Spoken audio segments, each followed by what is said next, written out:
கதையின் பெயர் வரமடி நீ எனக்கு. அத்தியாயம் 6. வருண் மற்றும் விஷ்ணு இருவரும் தங்களிடம் இருந்த பணத்தை முதலீடாக வைத்து ஏடிஎஸ் என்னும் ஈவென்ட் மேனேஜ்மெண்ட் கம்பெனியை ஆரம்பித்தனர். முதலில் அவர்களின் தொழிலில் சிறு சிறு சறுக்கல்கள் ஏற்பட்டது. இருந்தாலும் அதனை எல்லாம் வெற்றியின் முதற்படியாக நினைத்து கடந்து வந்தனர். அந்த சூழ்நிலையில் ஒருவருக்கு ஒருவர் ஊக்கமளித்து கொள்வர். அவர்களின் உழைப்பு மற்றும் திறமையால் 2 வருடங்களிலேயே அவர்களின் கம்பெனி மக்களிடையே வரவேற்பை பெற்றது. அவர்களின் ஒவ்வொரு செயலில் இருக்கும் நேர்த்தி அனைவருக்கும் பிடித்திருந்தது. 2 வருடம் கழித்து சிவராஜ் மற்றும் தனச்சந்திரனிடம் சென்று தாங்கள் பேச வேண்டும் என்று வருண் மற்றும் விஷ்ணு கூறினர். சிவராஜ் மற்றும் தனச்சந்திரன் என்ன விஷயம் என்று கேட்டனர். அப்பா, நீங்கள் கொடுத்த 2 வருஷம் முடிஞ்சு போச்சு என்று வருண் கூறினான். அதான் நீங்கள் தொழிலை நல்லா தானே எடுத்து பண்ணுறீங்க, அப்புறம் என்ன என்று தனச்சந்திரன் கேட்டார். நாங்கள் அப்படின்னா இதையே கண்டினியூ பண்ணலாமா என்று கேட்டான். நாங்கள் சொன்னால் நீங்கள் உங்களோட ஏடிஸை விட்டுட்டு வந்து எங்களோட தொழிலை பார்த்துப்பீங்களா என்ன என்று சிவராஜ் கேட்டார். பார்த்துப்போம் என்று விஷ்ணு வருத்தத்துடன் கூறினான். அவன் உங்ககிட்ட விளையாடுறான், நீங்கள் உங்களோட பிஸ்னஸையே பாருங்க என்று தனச்சந்திரன் கூறினார். ஹேய், கொஞ்ச நேரம் நீ சும்மா இருந்திருக்கலாம்டா. நான் அப்படி சொன்ன உடனே அவங்க 2 பேரோட மூஞ்ச பார்க்கணுமே என்று சிரித்தார் சிவராஜ். வருண் 2 கட்டு பணத்தை எடுத்து அப்பா இந்தாங்க என்று தனச்சந்திரனிடம் நீட்டினான். எதுக்கு இது என்று வருணிடம் தனச்சந்திரன் வினவினார். அங்கிள், நாங்கள் ஏடிஎஸ் ஆரம்பிக்கும்போது முதலீடுக்கு பணத்தை கொடுத்தீங்கல்ல, அதுக்கு தான் இந்த பணம். நீங்கள் கூட நாங்கள் ஒரு நல்ல நிலைமைக்கு வந்ததுக்கப்புறம் மறுபடியும் கொடுத்துடுங்கன்னு சொன்னீங்களே, ஞாபகம் இருக்கா உங்களுக்கு? அதுதான் நாங்கள் இப்போ ஓரளவுக்கு நல்ல நிலைமைக்கு வந்துட்டோம், அதனால்தான் நாங்கள் மறுபடியும் அந்த பணத்தை உங்ககிட்டயே கொடுக்குறோம் என்று விஷ்ணு கூறினான். நீங்கள் 3 பேரும் ரொம்ப வளர்ந்துட்டீங்க விஷ்ணு. நாங்கள் தான் உங்களை சின்ன பசங்களாகவே பார்த்துட்ருக்கோன்னு நினைக்கிறேன் என்றார் சிவராஜ். நாங்கள் அன்றைக்கி மட்டும் கடனாக தான் கொடுக்குறோன்னு சொல்லலையேனா நீங்கள் அந்த பணத்தை வாங்கியிருப்பீங்களா என்று கேட்டார். இல்லை, வாங்கியிருக்க மாட்டோம் என்றான் வருண். அதனால்தான் நாங்கள் அப்படி சொன்னோம் என்று தனச்சந்திரன் கூறினார். சிவராஜ் வருணின் கையை பிடித்து கொண்டு, நீங்களே இந்த பணத்தை வச்சுக்கோங்க, இதை வச்சு உங்களோட தொழிலை இன்னும் கொஞ்சம் விரிவுபடுத்துங்க என்று கூறினார்.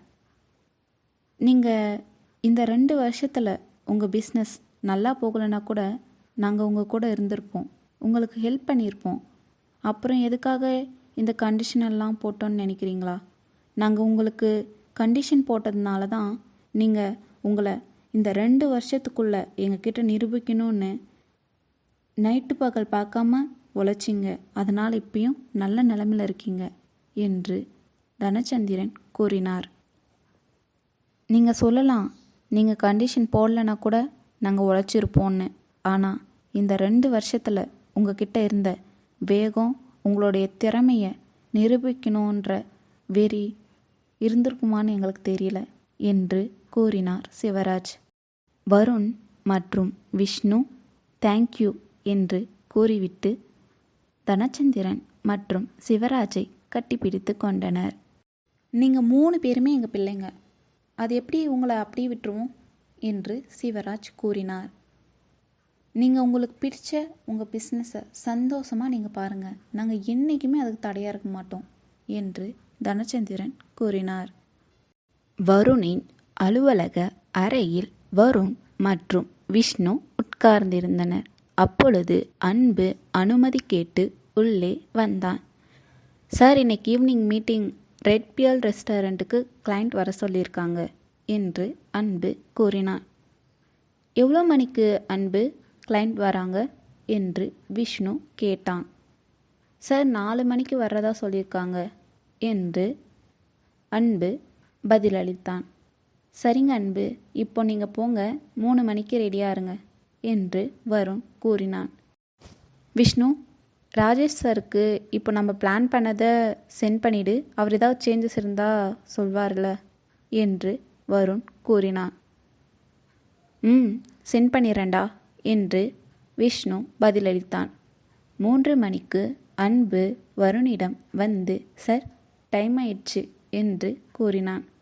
வருண் மற்றும் விஷ்ணு இருவரும் கிளையண்ட்டை பார்க்க ரெட் பியர் ரெஸ்டாரண்ட்டுக்கு சென்றனர். வருண் மற்றும் விஷ்ணு ரெஸ்டாரண்ட்டில் அவர்களின் கிளையண்ட் வருவதற்காக காத்து கொண்டிருந்தனர். அப்பொழுது இருவர் வருண் மற்றும் விஷ்ணு இருவரிடம் வந்து அமர்ந்தனர். சாரி, லேட் ஆயிடுச்சு என்று வருண் மற்றும் விஷ்ணுவிடம் மன்னிப்பு கேட்டனர். இல்லை, நாங்களும் இப்போ தான் வந்தோம் என்று விஷ்ணு கூறினான். ஓ ஓகே, நான் தான் உங்களை காண்டாக்ட் பண்ணியிருந்தேன். நான் அர்ஜுன், இவங்க தியா, என்னோடய ஃபியான்சி என்று அர்ஜுன் அறிமுகப்படுத்தினான். நான் எங்களோட கல்யாண விஷயமாக உங்ககிட்ட பேச தான் உங்களை காண்டாக்ட் பண்ணியிருந்தேன் என்று அர்ஜுன் கூறினான். ஓகே அர்ஜுன், நீங்கள் எந்த மாதிரி வெட்டிங் பிளான் பண்ணியிருக்கீங்க என்று வருண் கேட்டான். நாங்கள் டெஸ்டினேஷன் வெட்டிங் பிளான் பண்ணியிருக்கோம் என்று அர்ஜுன் கூறினான். அர்ஜுன், நீங்கள் எந்த பிளேஸில் வெட்டிங் பிளான் பண்ணியிருக்கீங்கன்னு நான் தெரிஞ்சுக்கலாமா என்று விஷ்ணு கேட்டான். ஷிம்லாவில் தான் பிளான் பண்ணியிருக்கோம் விஷ்ணு என்று அர்ஜுன் பதில் கூறினான். ஹோ, நைஸ் பிளேஸ் என்று வருண் கூறினான். அப்புறம் நீங்கள் எந்த தேதியில் வெட்டிங் பிளான் பண்ணியிருக்கீங்க என்று வருண் கேட்டான்.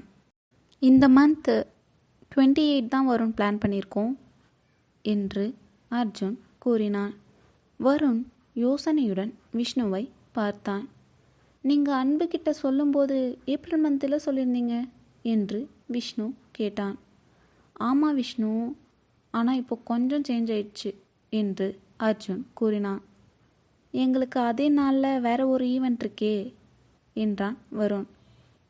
நீங்கள் வேறு டேட் சொல்லியிருந்ததுனால நாங்களும் வேறு ஈவெண்ட் ஃபிக்ஸ் பண்ணிட்டோம் என்றான் விஷ்ணு.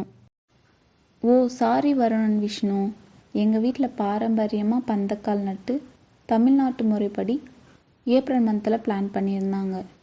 அதனால் அப்போது அன்புக்கிட்ட ஏப்ரல் மந்த் சொல்லியிருந்தோம். ஆனால் இப்போது எங்களுக்கு டெஸ்டினேஷன் வெட்டிங் பண்ணணும்னு ஆசை வந்துச்சு. அதனால் வீட்டில் எல்லாம் கன்வின்ஸ் பண்ணிட்டு வந்திருக்கோம். இந்த வெட்டிங்கில் என் ஃப்ரெண்ட்ஸ் அண்ட் க்ளோஸ் ஃபேமிலிஸ் மட்டும்தான் இருக்க போகிறாங்க. ஏற்கனவே பிளான் பண்ண மாதிரி ஏப்ரல் மந்த்லேயும் ஒரு ரிசப்ஷன் நடக்க தான் போகுது. அதையும் நீங்கள் தான் எடுத்து நடத்தி கொடுக்கணும் என்று அர்ஜுன் கூறினான். நீங்கள் தான் கன்ஃபார்மாக எங்கள் கல்யாணத்தை எடுத்து நடத்தி கொடுக்கணும். உங்கள் வீடியோஸ் எல்லாம் பார்த்து பிடிச்சி போய் தான் நாங்கள் இங்கே வந்தோம். அதனால் நீங்கள் தான் கன்ஃபார்ம் நடத்தணும் என்று தியா கூறினாள். நான் வேணா ஒரு ஐடியா சொல்கிறேன், இது உங்களுக்கு ஓகேவான்னு பார்த்து சொல்லுங்கள் என்றான் வருண். என்ன சொல்லுங்கள் என்றாள் தியா. நாங்கள் அதே நாளில் உங்கள் கல்யாணத்தை நல்லபடியாக எடுத்து நடத்தி தரோம். ஆனால் அதே மாதிரி ஏற்கனவே கமிட் பண்ண கிளைண்ட்டை எங்களால் விட முடியாது. ஏன்னா அவங்க எங்கள் மேல் நிறைய நம்பிக்கை வச்சுருக்காங்க. எல்லா பிளானையும் கன்ஃபார்ம் பண்ணியாச்சு வேறு. அதனால் நாங்கள் 2 கல்யாணத்தையும் எடுத்து நடத்துகிறோம். ஆனால் எங்கள் 2 பேரில் ஒருத்தங்க தான் உங்கள் மேரேஜில் இருந்து பார்த்துப்போம், இன்னும் ஒருத்தவங்க இங்கே இருந்து இன்னொரு கல்யாணத்தை பார்த்துப்போம். இது உங்களுக்கு ஓகேவா என்று வருண் கேட்டான். எங்களுக்கு ஓகே தான். உங்கள் 2 பேரில் எங்கள் மேரேஜில் இருந்து நல்லபடியாக யார் எடுத்து நடத்தி கொடுத்தாலும் எங்களுக்கு ஓகே தான் என்றனர். நீங்கள் உங்கள் கல்யாணம் எப்படி நடக்கணும்னு நினைக்கிறீங்க என்று விஷ்ணு கேட்டான். அர்ஜுன் மற்றும் தியா தங்கள் திருமணம் எவ்வாறு நிகழ வேண்டும், அதில் என்னென்ன இடம்பெற வேண்டும் என்பதை கூறினர். வெட்டிங்க்கு எவ்வளோ பேர் வருவாங்க என்று வருண் கேட்டான். ஒரு 100 பேர்கிட்ட வருவாங்க என்றான் அர்ஜுன். நீங்கள் சொன்னது மட்டும்தானா இல்லை வேறு ஏதாச்சும் ஆட் பண்ணணுமா என்று விஷ்ணு கேட்டான். இல்லை விஷ்ணு, அவ்வளோதான் என்றான் அர்ஜுன். கவலைப்படாதீங்க, உங்கள் 2 பேரோட கல்யாணத்தையும் உங்கள் வாழ்க்கையிலே மறக்க முடியாத அளவுக்கு பெஸ்ட் மெமரிஸை க்ரியேட் பண்ணித்தரோம் என்றான் வருண். அப்புறம் ஏதாவது சேஞ்சஸ் இருந்தால் இப்பயே சொல்லிடுங்க. கடைசியில் வந்து சேஞ்ச் பண்ணால் எங்களுக்கும் கஷ்டமாக இருக்கும், உங்களுக்கும் கஷ்டமாக இருக்கும் என்றான் விஷ்ணு. இல்லை விஷ்ணு, அவ்வளோதான், இதில் எந்த சேஞ்சஸும் இல்லை என்றான் அர்ஜுன். ஓகே அர்ஜுன் அண்ட் தியா, அப்போ நாங்கள் கிளம்புறோம் என்று கூறிவிட்டு வருண் மற்றும் விஷ்ணு தங்களின் அலுவலகத்திற்கு சென்றனர்.